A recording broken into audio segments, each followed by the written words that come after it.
I have a pleasure to introduce our guest today. It's Professor of Philosophy at University of San Diego, Angelo Corlett, who will give a talk on reparations for U.S. war crimes against Iraq. And Professor Corlett has a very rich publishing record, so I'm not going to read all the books that he has written. I think you got that announced in the announcement for the lecture. I just give the floor to Professor Corlett. Thank you. It's a pleasure to be here to present my research, and I thank you in advance for your critical comments during the discussion. I'm looking forward to that much more than I am reading this to you, since I already know what it says. I shall argue that, given the plausibility of some of the basic tenets of just war theories, the U.S. invasion and occupation of Iraq is morally wrong, and that those most directly and strongly responsible for it deserve to be punished in approximate proportion to their harmful wrongdoings related to this human rights tragedy. Furthermore, the U.S., which is most directly responsible for such war crimes, owes substantial reparations to Iraq for the damages it has violently wrought on that nation. This is not to deny that certain other countries owe reparations to Iraq for their service as contributory causes to the invasion and occupation. However, my focus shall be on the major culprit of that continuing awful state of affairs. Implied in this argument is the idea that those who have the authority and influence to prosecute or to have prosecuted those who are accused of war crimes are morally inept and stand blameworthy for their not serving the aims of justice. This would include current U.S. President Barack Obama, who repeatedly refuses to initiate or even encourage the prosecution of the primary agents of the previous U.S. presidential administration, and this after he campaigned in part on the claim that such crimes ought to be prosecuted. His since-stated reasons for not looking backward include his wanting to look forward only in order to address immediate concerns, ones that he implicitly believes are more important than doing justice for hundreds of thousands of innocent Iraqis killed by U.S. soldiers at the order of Obama's predecessor. Presumably, another reason is that Obama does not want to risk the political fallout from such a trial. Again, if this is his reasoning, he is placing a greater value on the so-called peace and stability of a country that has perpetrated a significant measure of genocide on Iraq for several years now over the victims of Iraq's genocide. In addressing the question of war crimes against Iraq, the following questions must be answered. On what grounds is the invasion and occupation of Iraq morally wrong? Who is primarily responsible for it? What are the damages owed that have accrued from the harmful wrongdoings? And what are the appropriate punishments or penalties for those significantly responsible for it? Finally, what, if any, reparative compensation might be owed to the victims of U.S. aggression against Iraq? All the while, we must bear in mind John Kleinig's words that wartime atrocities may lead us to revise our ideas about human depravity and the severity of punishments which can be acceptably inflicted. I make several assumptions. First, while the post-World War II International Military Tribunal failed to list the declaring of an unjust war as either a war crime or a crime against humanity, I shall assume that it falls under the latter category, if not the former one. Moreover, I assume that the many quandaries that plague proportionalism in punishment discussed in recent years by Michael Davis, Andrew Von Hirsch, Jesper Ryberg, and myself, among others, do not significantly affect my rather underdetermined sentencing proposals for such war criminals. For while my proposed punishments might be criticized by some for not constituting proportionally stronger punishments, they are nonetheless quite strong compared to some historical cases of prosecuted war crimes. Moreover, the problems associated with proportional punishment more generally do not rule out the possibility that we can get it reasonably right in this or that particular case of punishment. I also assume that the moral agents in question have both significant power to effect change in U.S. foreign policy and that they genuinely have the ability to do otherwise than what they did in the circumstances in question. Or, at the very least, I make the compatibilist assumption about moral responsibility that even if they lack the ability to do otherwise and do not satisfy the principle of alternative possibilities, they at least satisfy the sufficient condition of acting with higher order volitions in the invasion and occupation of Iraq. In other words, I assume that those persons under discussion in terms of punishment or compensation are significantly morally responsible in the retrospective liability sense for that which so many throughout the world accuse them. I also assume that the institution of punishment, though fallible, is itself morally justified. And I assume that capital punishment is among the harshest of punishments that can be legitimately inflicted on robustly responsible humans, duly convicted of the worst crimes possible, such as crimes against humanity and severe war crimes. With these and some further related assumptions in mind, I shall now focus on the matters of establishing a prima facie liability, responsibility for severe harmful wrongdoings to Iraqis, and who should be punished for them and how and why. It is important to steer clear of some major problems in responsibility theory. One is that of collective responsibility ascriptions, especially in times of war. As Sanford Levinson cautions, great difficulties emerge when one considers the question of criminal responsibility for actions occurring within an organizational context. He goes on to argue that if one wants to preserve the force of the notion of war criminality, he must find discrete criminals, or else argue, in fact, everyone is guilty and deserving of punishment. I adopt the first strategy and seek to identify some of the various individuals most directly and strongly responsible for the unjust military invasion and occupation. In so doing, I remain consistent with the idea that the U.S. government officials most closely aligned with the invasion and occupation will be judged according to their behavior that intentionally, knowingly, and voluntarily caused these states of affairs. While due process will have to determine whether or not such officials are deserving of punishment for their degrees and kinds of responsibility for the invasion, I shall base my attributions of responsibility on the rather commonly known media statements that many of the accused have made for the past several years. Thus, the morally odious practice of strict liability is avoided. And here the distinction between line and staff officials is crucial. I am concerned with those officials who are the most powerful and least able to claim, like Nazi military officers during the post-World War II war crimes tribunals, that they are exempt from responsibility because they are simply following orders. I am mostly concerned with those having the most authority or role responsibility and who are most able to effect change in regard to the Iraq case and their respective kinds, levels, and degrees of liability for wrongdoing. Why the U.S. invaded and occupies Iraq.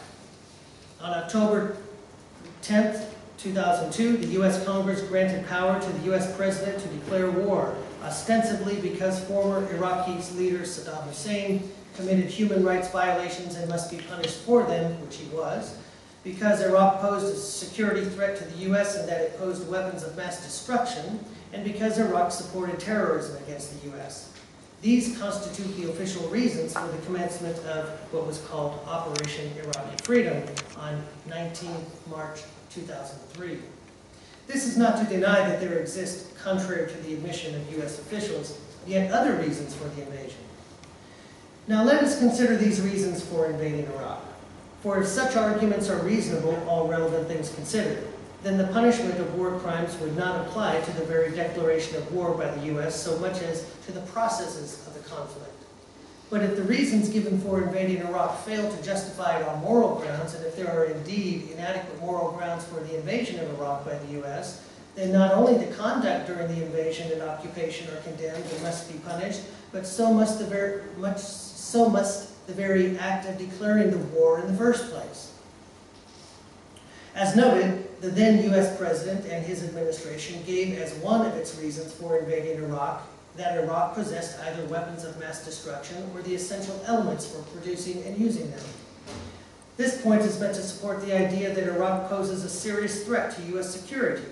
Much of the claim revolved around the assertion made repeatedly by Bush administration officials and even in the National Intelligence Estimate, deemed dubious by many of us back then, and now known by even many Bush supporters to be specious, that Iraq obtained some of the elements to manufacture weapons of mass destruction from an African country. Even if true, why this is a good enough reason for the violent invasion of a sovereign nation is morally puzzling, especially in light of the fact that every country or nation in the world needs protection against the U.S., given its long train of domestic and international human rights violations since its very inception, and given its use of weapons of mass destruction since the World War II era. Even so, let us continue to consider the U.S. case for the invasion of Iraq, even though no weapons of mass destruction were found in Iraq prior to the invasion and even to this day. A related reason given for the invasion of Iraq focused on Hussein. President Bush, Vice President Cheney, Secretary of Defense Rumsfeld, Secretary of State Rice, and former Secretary of State and Chairperson of the Joint Chiefs of Staff Powell, Head of Homeland Security Tenet, among others, argued vociferously and repeatedly that Hussein was a human rights violator and must be stopped. But surely if the evidence could be adduced to support the U.S. claim concerning Hussein, then the U.S. could have brought the evidence to the International Criminal Court and had Hussein tried for human rights violations. After all, it is not as if the U.S. has never used its military, political, and economic power to effect its will over such institutions. But why not settle for an elaborate search and capture mission that its most elite Navy SEALs could have effected, and did effect, in securing Hussein instead of a military invasion of grand proportions? The U.S. also insisted that Iraq was linked to anti-U.S. terrorism, another claim that was never adequately substantiated and was eventually retracted by even the Bush administration itself. It also assumes that, even if the claim were true, that the U.S. government is not the legitimate target of terrorism, in part because it has engaged in state terrorism against not merely a few countries during the past few decades alone. Such moral presumptuousness is what prevents most U.S. citizens from understanding the genuine reasons for terrorism against the U.S. Indeed, most U.S. citizens are ignorant of the possible causes of anti-U.S. terrorism, known to CIA agents as blowback, and its possible moral justification that I've discussed in my book, Terrorism and Philosophical Analysis. The inference to the best explanation for the U.S. invasion and occupation of Iraq includes one or more of the following. The U.S. thirst for oil to the point of outright theft by the killings of hundreds of thousands of innocent civilian non-combatants, that is, non-combatants until the U.S. military invasion of their sovereign nation, at which time many sought to defend their homeland. Motivated by the Bush family's strong and long-term investments in oil.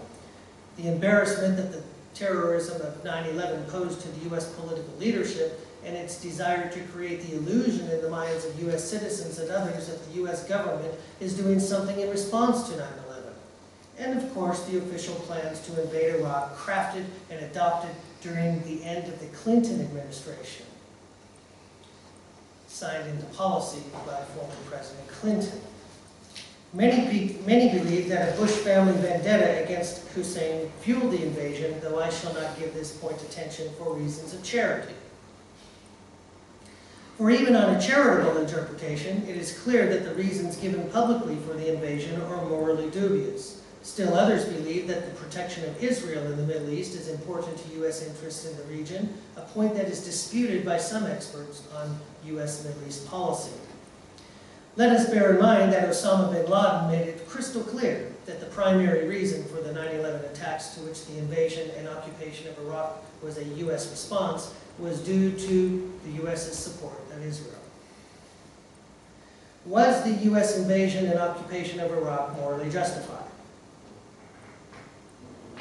As most just war theorists hold, some of the necessary conditions of jus ad bellum and jus in bello include A prospective war is having a just cause, B, it's being declared by a proper authority, C, it's possessing the right intention, D, it's having a reasonable chance of success, and E, its end being proportional to the means used. I challenge the idea that the U.S. had a legitimate reason or cause to invade Iraq, and I take this as uncontroversial now that members of the highest level of the Bush administration admit that the evidence provided for the invasion was somehow or other mistaken. And even if it is the case that the invasion was declared by a proper authority, and even if it were true that the intent of the invasion was not to steal Iraqi oil, but something noble, and even if at the outset there was a reasonable chance of the invasion's success, one must also ask whether it was a justified proportional response to depose Hussein by invading Iraq. There is no good reason to think that the military invasion of Iraq was necessary for the deposing of Hussein, as he could have been tried by the ICC, as I mentioned, and Iraq could have been spared the killings of hundreds of thousands of its people, and the wounding of yet untold numbers of others, and the destruction of its culture. Surely an acceptable motivation for such an invasion must amount to something more than getting rid of Hussein, as top U.S. officials often put it. And given that there were no weapons of mass destruction found, and that no evidence has been adduced to link the 9/11 terrorists to Iraq, part of the inference to the best explanation for the invasion is the theft of oil by the U.S. Thus, given the just war criteria noted, the U.S. invasion of Iraq fails to satisfy at least the just cause and proportionality conditions, and no egoistic appeal to the protection of U.S. interests will work, as it begs important questions concerning the moral legitimacy of such interests. As Alan Goworth states, war crimes are crimes. As such, they are evil actions of murder, rape, torture, and other violations of basic human rights. Persons who commit or order the perpetration of such evils deserve severe punishment. To this I add the claim that the declaring or starting of an unjust war is a war crime and deserves punishment that is quite severe, as the destruction of war is typically such that it is rightly classified as evil. When hundreds of thousands of innocents are killed, it is not merely a mistake or a bad thing. It is evil, regardless of motive or intent, though it might not be pure evil, which might well be called such because of its attending intent of the agents most responsible. It might be argued that the invasion of Iraq was morally justified in terms of nation building, that is, insofar as it replaced an allegedly morally problematic non-democratic regime with a democratic one, and that democratic nation building is so important in order to secure the basic rights of peoples that collateral damage of even innocent lives is morally permitted under such circumstances. Indeed, this is just the kind of thinking that was expressed by the Bush administration at the commencement of the invasion. But this reason for the invasion of Iraq is problematic in multifarious ways.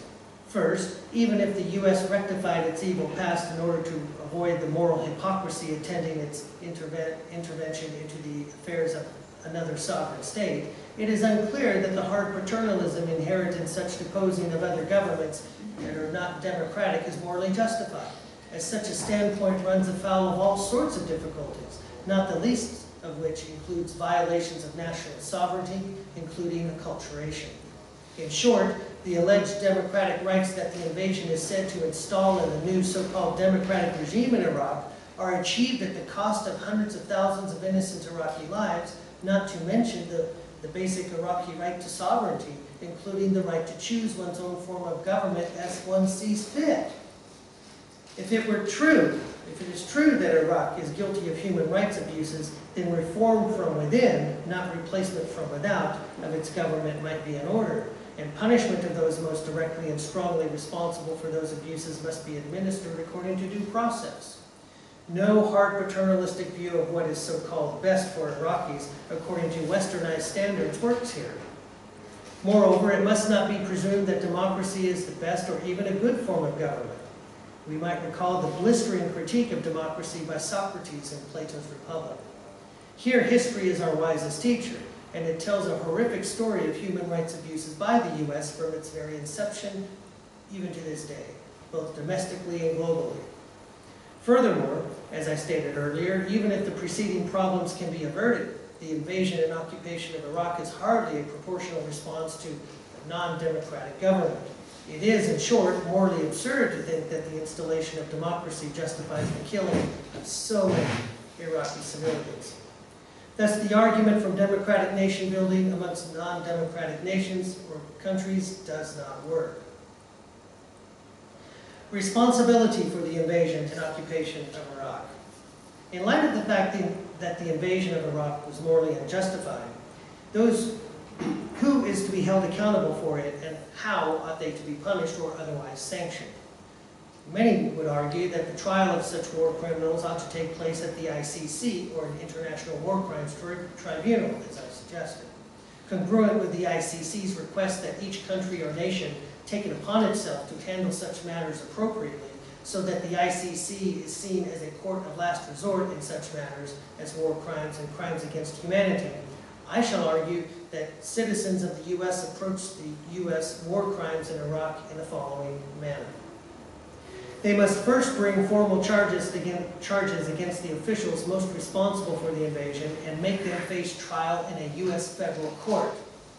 But who in the U.S. ought to be tried, and for what sorts of war crimes? And what principles might be adduced to decide how to punish such persons should they be duly found guilty of war crimes? And what of Obama's belief that political reconciliation is a desideratum of handling political conflicts, presumably of all kinds? It is important to point out that there seems to be no non-vicious question-begging argument for such a claim. And I have argued elsewhere that the very notion of political reconciliation presupposes mercy, which in turn presupposes forgiveness, which is hardly a moral duty, especially in criminal justice contexts, which in turn requires a genuine apology by criminals, which is rarely, if ever, forthcoming from even the most sorrowful criminals, because it entails the rectification of wrongdoing, which few, if any, offenders are willing or able to offer. That I've argued in my book, Responsibility and Punishment. It is unreasonable to think that reconciliation ought to play any role in contexts of war crimes, except perhaps in cases where the bulk of those victimized genuinely desire reconciliation with their offenders, who are genuinely remorseful and offer a substantial compensatory apology, among other things. Even in such instances, however, there must have been a prior relationship between the two groups to effect a reconciliation. And such reconciliation is, morally speaking, a moral prerogative, not a duty of the victimized group. But in context of war crimes, including hundreds of thousands of unjust killings, the expectation or requirement of reconciliation is questionable. What is needed is not reconciliation, but retributive justice. Perpetrators of such evils must get what they deserve in approximate proportion to their responsibility for their harmful wrongdoings. That is, war criminals ought to be punished in rough proportion to the harm they have wrongfully inflicted on others, to the extent that they caused the harm as responsible agents. The issue at hand with the U.S. military invasion of Iraq is not one of simple theft or error in judgment. It is evil of which we speak here. Mass killings of innocents and wholesale destruction of Iraq's culture and infrastructure. To insist that reconciliation, forgiveness, or mercy ought to be expected or forced upon Iraqis against their wills and without proportional punishment of those U.S. leaders most directly and strongly responsible for those evils also presupposes that hundreds of thousands of innocent Iraqi deaths are not worth even the proportional punishment of a handful of non-Iraqi U.S. lives, most culpable for the Iraqi deaths. Such a view does not take responsibility seriously. Who or what is most responsible for the atrocities wrought on Iraq? Who ought to be charged with committing war crimes and the wrongful invasion and occupation and the consequences that ensued and continue to ensue therein? Given that it is the U.S. Congress that voted to grant the then President, the authority to declare war, it certainly bears a primary responsibility for the invasion, especially those who voted in such a manner, like former Senator and current Secretary of State Hillary Clinton. Thus, those members of Congress who supported President Bush's declaration of war bear a great deal of responsibility for it.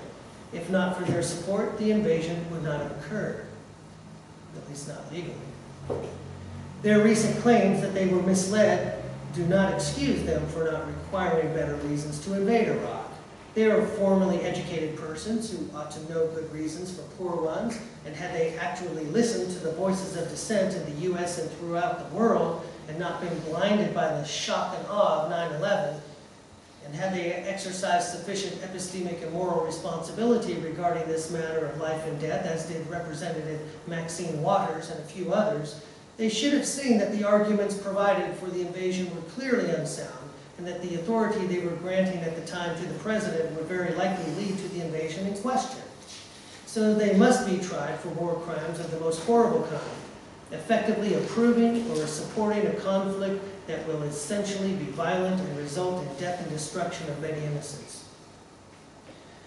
It is obvious that George W. Bush and some of his former cabinet members must be brought to trial for the same reasons, all on the principle that those who approved and supported the violence must be held accountable for the morally unjust use of political authority resulting in gross injustice.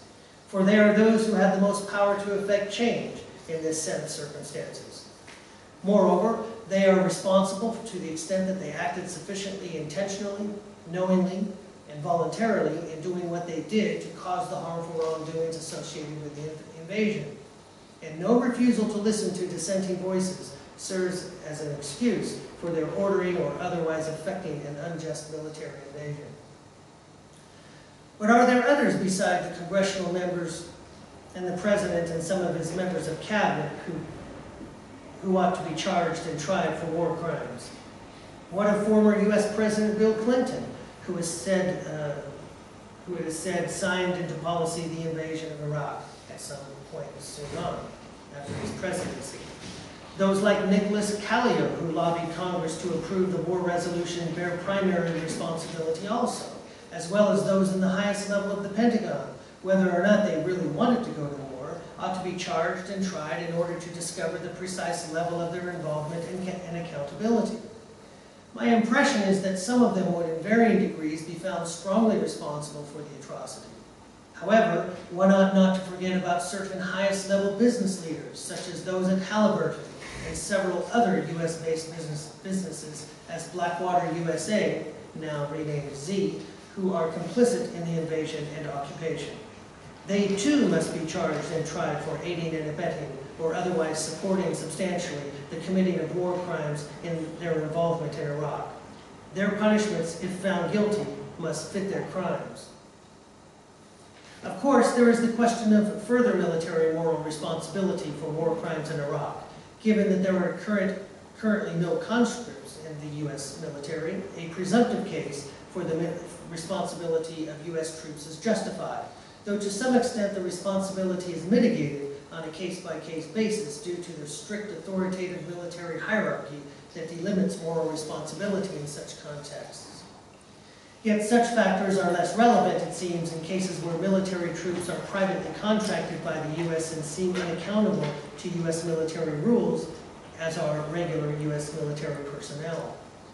I have in mind here the hundreds of military troops of Blackwater USA, which, being supported by hundreds of billions of dollars of congressionally approved funding to assist with the invasion and occupation, is said to be responsible and on trial for the killings of numerous Iraqi civilian non-combatants, as well as Iraqi military who are defending their nation from U.S. invasion. Since the invasion and occupation is morally unjust, then the question is not whether further U.S. military personnel ought to be punished, but how. And there are various levels of responsibility here, just as there are at the government and business spheres of action concerning Iraq. As a general rule, those with the most power to effect change in the military organization are potentially more responsible for war crimes than mere troops. But a careful assessment of the facts of each case must be performed. Careful due process of law is needed. Some key questions here include, to what extent each of those in the U.S. military hierarchy could have, without significant reprisals, refused to comply with the order to invade and occupy. And a similar question can be asked of those at lower levels of role and responsibility. The answers to these kinds of questions, would determine how responsible each military officer is who was or is involved in the killing of Iraqis and the devastation of Iraq. But what about U.S. citizens' collective responsibility for war crimes? Is the U.S. citizenry morally responsible for the evils resulting from the invasion? If not, why not? And if so, who and to what extent of the citizens of the U.S. ought to be held legally accountable? Assumed here is the congruence of the moral and legal ideas of responsibility, and that those who are morally responsible for such war crimes ought to be brought to justice legally. The U.S. citizenry collectively ought to charge itself with war crimes because of its clear majority support of the invasion, at least at the outset, in its fervor of self-described patriotism, and because it was supportive of the invasion and failed to adequately question the reasons for it. In short, U.S. citizens were on average, and as a class, both morally and epistemically blameworthy and culpable for their support of the invasion. As punishment for its strident and vocal support of the unjust invasion and occupation, it ought to instruct Congress to order the payment of substantial reparations to Iraq in proportion to the damages done, and I'll get to that issue in more detail in a moment. This is not the time for pacifistic calls for forgiveness and reconciliation, where what is needed is due process and retributive justice for such war crimes. So the question before us is whether or not, or to what extent, the U.S. citizenry is responsible for the terrorist invasion of Iraq, and how it ought to be punished for what some refer to as state-sponsored military-style terrorism. The U.S. citizenry is collectively liable for the atrocities committed against Iraq by the U.S., and this is true even though not distributively throughout the entire populace. But it might be objected that my argument is proceeding at too rapid a pace. For simply because the parties mentioned had various roles to play in what eventuated in the evils in question does not imply that the U.S. parties mentioned are responsible for all of those consequences. All they are responsible for is the invasion and occupation, but not the awful results that were unforeseen or unintended. It is at this point of the argument that one might raise the problem of the doctrine of double effect, arguing that it permits a certain amount of civilian carnage as the side effects of the employment of weapons of mass destruction, even if the U.S. used the weapons to attack combatants in the process of the invasion.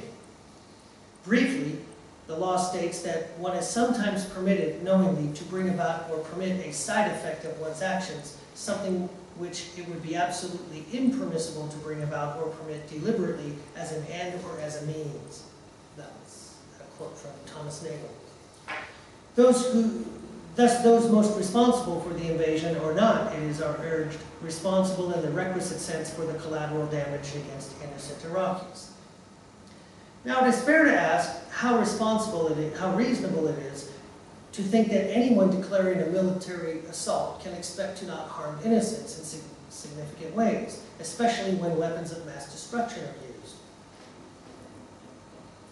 My scope of responsibility principle states that to the extent that I am responsible for X, and to the extent that I, being a reasonable person, can understand by way of common sense reflection that X is likely to cause or lead to Y, then I am also responsible for Y when I do X. This implies that under the circumstances, it is the burden of these parties to prove that mitigation or excuse obtains in their cases because it was unreasonable for them to think that their merely invading Iraq would possibly lead to the horrible results that have occurred. I do not think that this is a serious consideration, especially the higher one climbs the ladder of responsibility. And while some findings of due process might dissuade me along these lines, there is at least sufficient evidence to justify the charges of war crimes and to permit the due process system to determine the guilt or innocence of the charged parties. Those who start wars are responsible for even the unintended deaths and other serious harms to innocents to the extent that a war or invasion eventuates in such collateral damage that can be foreseen by common sense reflection. Like categories of moral justification, responsibility admits of degrees. What are the experienced by Iraq at the hands of the U.S.? Prior to assessing the matter of how those guilty of war crimes in Iraq ought to be punished if they are duly found guilty by a fair-minded panel of judges, it is vital that a preliminary estimate of the basic damages be made, even though the damages are currently incomplete and perhaps grossly underestimated. First, there is the killing of hundreds of thousands of innocent Iraqis by U.S. troops. While it may be argued that some such Iraqis were killed by coalition troops and that some of the Iraqis' lives were taken as the result of strife between Muslims in the region and that the U.S. bears no responsibility for those deaths, It must be kept in mind that the U.S. spearheaded this invasion and thus bears at least a shared responsibility for even those Iraqis killed by non-U.S. military personnel, though it is not obvious what responsibility the U.S. has for the deaths that resulted from inter-Muslim strife.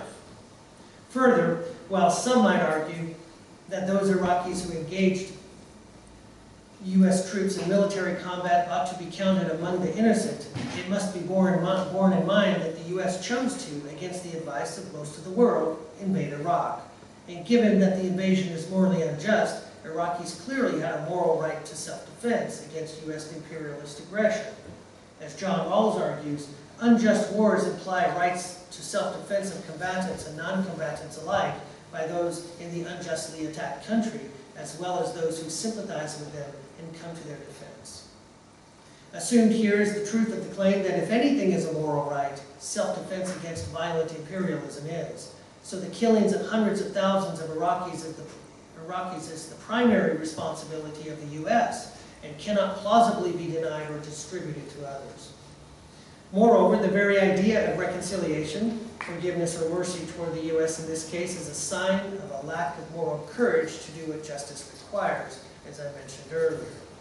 Second, there is the physical and mental wounding of millions of surviving Iraqis, part and parcel of the non-lethal collateral damage of this unjust military invasion. Third, there is the destruction of a sovereign nation, including its culture and infrastructure, as I mentioned. Then there is the theft of Iraqi oil, one of the largest oil reserves in the world, which might well constitute a primary motivation, as we mentioned earlier, for the invasion. These are just some of the major damages that Iraqis suffered as a result of the invasion and ongoing occupation of their nation. No doubt there are others. Punishing the guilty parties. But how are these and other damages to be addressed in a U.S. federal court? What normative principles might be brought to bear to inform judges in order to exact justice in the fair and just sentencing of these war criminals? In my book, Responsibility and Punishment, I've argued in favor of a retributivist or desert-based theory of punishment, the general plausibility of which I'm assuming here. But I believe that much of what I've argued therein can be applied to the case of war crimes in Iraq, both in terms of individual and collective responsibility and proportional punishment of war criminals and compensation for war crime atrocities. While it is hard to imagine significant mitigating or excusing circumstances for those having the most power to effect change, who are guilty and responsible in this case, such mitigation seems to infect cases further down the ladder of responsibility in terms of governmental, military, and corporate responsibility. This must be kept in mind when making assessments of responsibility and punishment for such war crimes. Nonetheless, von Hirsch is correct in insisting that the general principle of commensurate deserts, or proportional punishment, is a requirement of justice, though it is not an absolute one, and it admits of complexities of ordinal and cardinal desert, as well as a living standard analysis wherein the seriousness of crimes is judged by way of harm and culpability dimensions. And I have provided a set of principles of proportional punishment that might serve as some rules of thumb in sentencing criminals such that they get what they deserve. Moreover, I believe that they can be applied effectively to the sentencing of U.S. war criminals in the case of Iraq. While problems of proportional sentencing arise for any positive theory of punishment that seeks an exacting kind of commensurate sentencing of criminals, my retributivism depends on a less exacting notion of proportional punishment that seeks to punish offenders in underdetermined ways, thus avoiding problems of possible over-punishment. I have argued that the general principle of proportionality admits of sub-principles that might guide the sentencing of criminals in this case. For example, what I call the matching principle of proportional punishment requires that, as far as humanly possible, criminals ought to be punished in ways that match the extent of the amounts of harms that they illicitly wrought on others.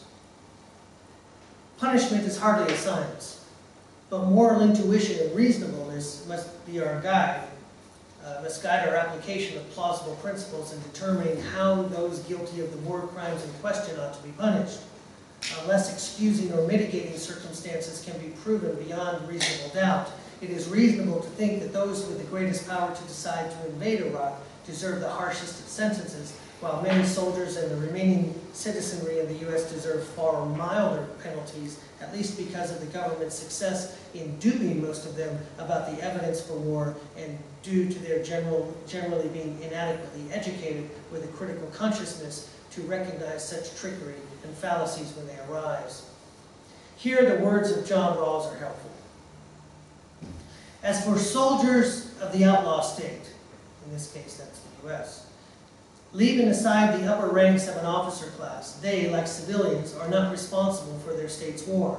For soldiers are often conscripted and in other ways forced into war. They are coercively indoctrinated in martial virtues, and their patriotism is often cruelly exploited. End of quote. One standard of assessment here is whether or not it is reasonable to nonetheless hold the U.S. adult citizenry accountable for being seduced by such poor evidence and a perverted sense of patriotism. But for those of us who recognize that the U.S. economic system essentially prohibits the vast majority of U.S. citizens from receiving a higher education, and since critical thinking is not taught throughout the pre-college public school systems, it seems to be an overly demanding moral standard to hold the bulk of U.S. citizens strongly accountable for not seeing through the mischievous evidences of the U.S. invasion and occupation. Even so, this epistemic factor only mitigates their responsibility. It does not excuse it. The U.S. citizenry, even in its willful or non-willful ignorance, has on balance supported the invasion and occupation until now, until recently. And for most of those who now have doubts about it, their reservations seem always to be expressed egoistically in terms of how much our U.S. troops suffer from the tragedy. It seems never to be a concern about Iraqis who are killed and maimed by U.S. troops, insofar as most U.S. citizens intentionally, knowingly, and voluntarily supported the invasion and occupation of Iraq. They are collectively responsible for it in a secondary sense, and must bear the burden of compensatory justice concerning their involvement. Absent excusing or significant mitigating factors revealed during due process, those most responsible for the invasion and occupation of Iraq, the Bush administration officials, must be executed, just as in the cases of many Nazi war criminals, and Hussein for his human rights violations, including Bush, Cheney, Rice, Rumsfeld, and others who are approximately as responsible as these leaders for the killings that were part of the unjust invasion and occupation, while others not too far down the chain of responsibility deserve lesser but substantial punishments. Perhaps an appropriate punishment for the members of the latter group of harmful wrongdoers would be to force such convicts into public slave labor in and for Iraq for the remainder of their lives, in order to, in some measure, pay back to Iraq what they owe in partial remainder. Besides satisfying significantly the challenge of selectivity in cases where resources do not permit the trying of each and every U.S. war criminal by suggesting combined legislative and court-ordered punishments and penalties of various levels and kinds of responsibility for such crimes, one moral principle at work here is that no one ought to be permitted to benefit from their own wrongdoing, while another is that proportional punishment requires that both over-punishment and under-punishment be avoided as much as practically possible. My suggested sentencing admittedly violates the under-punishment requirement, though it seeks as best it can, within the bounds of humaneness, to approximate justice in terms of the higher end of proportional punishment for war crimes resulting in great numbers of Iraqi deaths. Compensating Iraq. Moreover, another principle of proportional punishment is that those who wrongfully harm others must provide adequate compensation to their victims commensurate with the harms caused. While this principle is hardly applicable in every case due to the fact that many offenders are simply unable to provide such compensation, this fact does not vitiate the justice of applying the principle when offenders are able to provide some measure of compensation to their victims. As Von Hirsch argues, the aim of criminal justice should be to ensure that the offender compensates the victim and the wider community for the loss inflicted by the crime. Thus, of those highest level White House, congressional, Pentagon, and business officials most strongly responsible for the war crimes of unjust killings, all of their individual financial assets must be seized to provide an initial pool of billions of dollars in capital from which Iraqis can be partially compensated for the unjust killings.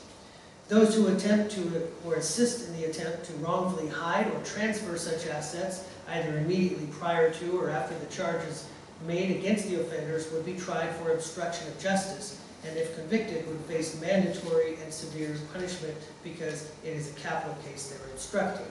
That's just basic U.S. federal law. Currently, while this pool of billions of dollars of compensatory funds hardly suffices as just compensation for the harmful wrongdoings in question, the imposition of a flat reparations tax on all U.S. citizens and businesses most directly responsible for the evils serves the purpose of supplementing the pool of compensatory funding to more properly match the harmful wrongdoings suffered by the Iraqis as a result of U.S. actions. The amount of such a tax should reflect the proper value of each Iraqi wrongfully killed, along with the cost of a physical and mental health care for those millions of other Iraqis injured, and the cost of rebuilding the infrastructures of their towns and cities that were destroyed due to the invasion and occupation. From the mercenary activities of the likes of Blackwater USA, DynCorp, and Triple Canopy, to munitions parts providers, to food services such as business, each such business, whether U.S.-based or not, must be ordered to pay its fair share of reparations to Iraq. The greater the damage done to Iraq as a contributory cause, the more liability each business has and should pay to Iraq, and the range for each case of business compensation damages might be set at a low point of $1 million to a high point of $100 billion, contingent, of course, on the facts of each case of the harmful wrongdoing. Only careful and fair due process can hope to establish these amounts more precisely.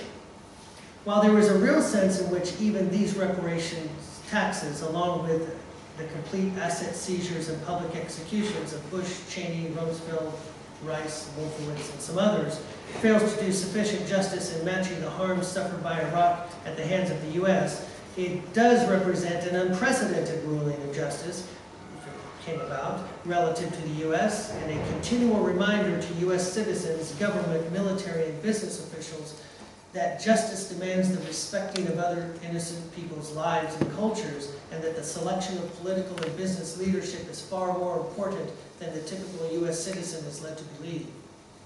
To the extent that such sentencing by the federal court is enforced by a credible threat of coalition boycotts and embargoes and so forth, consistent with John Rawls's point about this matter, the U.S. will hopefully understand that it must change its ways of empire in order to even survive into the future, for it would mean that imperialism is morally wrong and simply has too high a cost for the U.S. And I should note that this feature of my view supports the Kantian justification of both the institution of punishment and its particular forms of punishment, insofar as it allows for the secondary utilitarian considerations to play a deterrent role regarding prospective war criminals. There is my punishment in kind principle of proportionality. It states thus: proportionality permits at least the attempt of the state to impose on qualifying criminals those punishments that most closely resemble the kinds of harms that criminals have inflicted unjustifiably on others. This is not a necessary condition of proportional punishment, but one that ought to be attempted in good faith whenever possible in light of the facts of the case. Although the matter of reparations does not satisfy the punishment in kind principle of proportionality, capital punishment of the most egregious offenders does, though in a grossly underdetermined manner, as I noted. For it to some minimal extent begins to match the wrongful killings of so many innocent Iraqis because of the directives of the Bush administration. My point is that it is a just, meaning a roughly proportional punishment nonetheless, and that a carefully composed coalition of states might well be able to impose the punishment should the U.S. system of justice fail to impose it, consonant with Rawls's claim that the non-compliance of outlaw states can be met with coalition states' resistance in order to bring such outlaw states into compliance with norms of international justice. But that coalition must possess the wherewithal, I would add, to combat the U.S. militarily, if necessary, and in compliance with the basic tenets of just war theories. Each of these punishments, if imposed by a U.S. federal court, would bring a significant measure of justice to the circumstance in question. In this way, they satisfy the harm-based principle of proportional punishment, which states, an offender suffering from a form of punishment or compensation must both adequately compensate the victim or the victim's surviving significant others as much as possible, and negate the economic, social, and so forth advantages the offender gains by committing the offense. The infliction of capital punishment on those most directly and strongly responsible for the killings of Iraqis addresses those deaths, however inadequately, and the seizure of their assets along with reparations by the U.S. government and U.S.-based businesses most responsible for the invasion and occupation addresses the matter of roughly adequate compensation to Iraqis for both the numerous killings of Iraqis by the U.S. military as well as the other damages mentioned. While this set of sentences is inadequate to fully address the harms to Iraqis by the U.S. government and some of its businesses, it is perhaps unprecedented, as I've mentioned before, in world history. It cannot reasonably be faulted for being insignificant or insensitive to Iraqi harms, or harms to Iraq, rather. Nor can it be faulted for being unenforceable. In the end, even if a carefully constructed coalition of countries and nations does not occur due to overwhelming fear of U.S. retaliation, terrorism as a form of self-defense and or retribution is sometimes a morally justified option in taming outlaw societies, as I've argued at length elsewhere. However, this mode of justice must be enacted subsequent to various attempts in good faith to work for justice by way of nonviolent and legal channels, as I've argued here. Furthermore, the suggested punishments reflect well Joel Feinberg's expressive functions of punishment: authoritative disavowal, symbolic non-acquiescence, vindication of law, and absolution of others. In punishing harshly those most responsible for the war crimes against Iraq, the U.S. citizens publicly condemn what they did, affirming innocent Iraqi rights to peace and tranquility. In punishing these U.S. war criminals, the U.S. citizens disavow what these leaders did that was evil. In so doing, they speak in the name of the people in an act of symbolic non-acquiescence, which publicly denounces the invasion and occupation as fundamentally unjust. This acknowledges the U.S.'s collective responsibility for these atrocities as the citizens pay reparations to Iraq for the damages caused by U.S. actions. In punishing the political, military, and business leaders most responsible, the U.S. vindicates the best of law, assigning punitive damages where appropriate, and absolves to some extent those least responsible for the war crimes in question, sending a strong message that the U.S. is then no longer a country that perpetrates or tolerates such evils, and that future severe harmful wrongdoings will also be punished with appropriateness and due harshness. To be sure, these are not the only principles of punishment that can be brought to bear on this matter, but I argue that there are at least some of them that must be taken into account as much as possible. When intentional actions have resulted in the loss of many innocent lives, due process and, if justified, punishment of those most responsible must be harsh and imposed without apology. Let us not forget that it is the offender who owes the apology for what she has done to her innocent victims. And genuine apology requires, among other things, adequate compensation to the victims by offending parties. Nagel writes further that we have always known that the world is a bad place. It appears that it may be an evil place as well. What we have in Iraq is a case where an evil bully has chosen to kill persons for her own selfish reasons and kill by the hundreds of thousands in the name of so-called freedom and democracy. As I see it, this is a paradigmatic instance of evil, and forgiveness and mercy have no place where evil runs rampant. The irony here is that with so many U.S. citizens complaining about how much the war with Iraq is costing the U.S., some estimates range over $1 trillion, it might cost much more than that in terms of reparations the U.S. owes to Iraq for unjustly invading and occupying it. Yet few in the U.S. even contemplate this scenario. Given the facts of the unjustified status of the invasion and occupation of Iraq by the U.S., and given that most of the harmful wrongdoing is caused by the U.S., what exactly, or what approximately, does the U.S. owe Iraq? Let us assume conservatively that 250,000, 250,000 Iraqi civilians have been killed by U.S. troops. I've heard estimates triple that number, even quadrupling that number. But I like conservative figures, so that I can't be accused of inflating figures. So let's assume conservatively that 250,000 Iraqi civilians have been killed by U.S. troops. Again, we must estimate the value of a human life taken so violently. Conservatively, again, I estimate that each Iraqi life that was taken is worth at least $10 million. I'm basing this on U.S. values. In part because these days, in the state of California, a person molested by a Catholic priest is awarded on average approximately $1.5 million.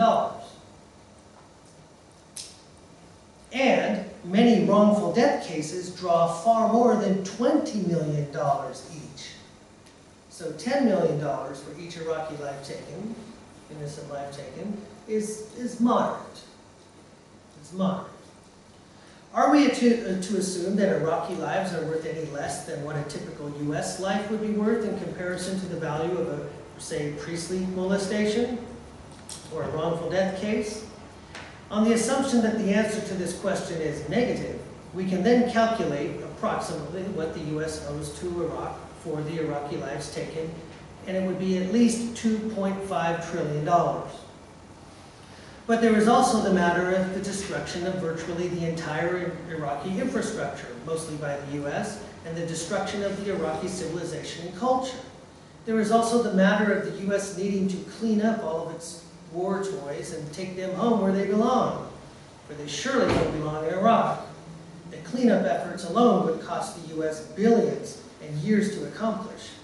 Although it's difficult to put a price on such matters, perhaps the U.S. can be taught a hard lesson by awarding of Iraq a 1% in perpetuity Iraq reparations tax that would be taken from the gross annual incomes of all adult U.S. income earners, including non-U.S. citizens who are earning incomes in the U.S. This can be calculated in conservative terms by multiplying the estimated number of U.S. adult incomes, I'm estimating approximately 100 million, by the average U.S. gross annual income, which is approximately $30,000 a year, which gives you approximately $3 trillion. 1% of that is 30 billion U.S. dollars each year in perpetuity. Actually, it doesn't sound like much now that I think about it. The fact that this would be perceived by most U.S. citizens as a rather high in perpetuity figure helps to offset the horror of the invasion and occupation and the littering of most of the landscape of Iraq with U.S.'s own weapons of war. It is also meant to convey the high price that must be paid by oppressors to their heirs of oppression, whose religion has been forced to endure all manner of abuse as a result of the propaganda spread by the U.S. about Islam, as well as the civilization and utter confusion and lawlessness that ensued as the U.S. began its occupation. It is also meant to reimburse Iraq for the oil usurped by Halliburton in order to fuel the invasion and occupation, among other things. So the U.S. should, by congressional order, pay Iraq an amount of 1% of the total gross annual incomes of U.S. citizens and other adults working in the U.S., to be verified each year by an audit by an agency of Iraq's choosing and paid for in full by the U.S. as part of its compensatory reparations to Iraq. But this is not the end of the story of what the U.S. is morally required to do vis-a-vis Iraq.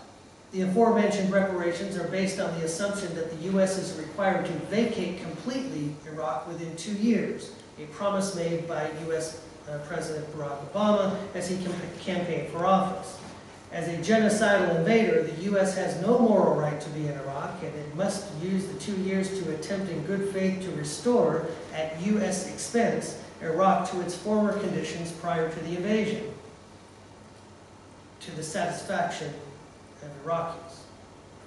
Infrastructure must be rebuilt at U.S. expense, and within 2 years before the U.S. vacates Iraq completely, never to return until and unless explicitly invited by Iraq, or unless the basic just war conditions are satisfied, or until the conditions of humanitarian intervention or the duties of assistance are satisfied. In conclusion, the U.S. invasion and occupation of Iraq is a moral travesty of grand proportions. Those most responsible for it owe far more than they can ever pay. But pay they must. Proportional justice suggests that they who are duly found guilty of war crimes against Iraq of the kind discussed herein must have all of their assets seized in order to pay only part of what is owed to Iraq in damages caused by the war criminals. But the war criminals must also be executed, at least the most strongly responsible ones should, for their war crimes. Finally, the U.S. has a moral duty to pay reparations to Iraq in an estimated 1% of each adult wage earner's annual salary in perpetuity. And this is primarily a desert-based judgment grounded in the notion of U.S. rights violations of hundreds of thousands of Iraqi civilians killed by the U.S. military and paramilitary troops. This is not the time for morally cowardly calls for peace and reconciliation between the U.S. and Iraq. It is the time for retributive justice and moral courage. And should the U.S. fail or refuse to heed the call for justice, it will continue to experience what the bin Ladens of this world have to offer in terms of a deadly response to U.S. militarism and hegemony. And I'm offering a peaceful resolution. Thank you.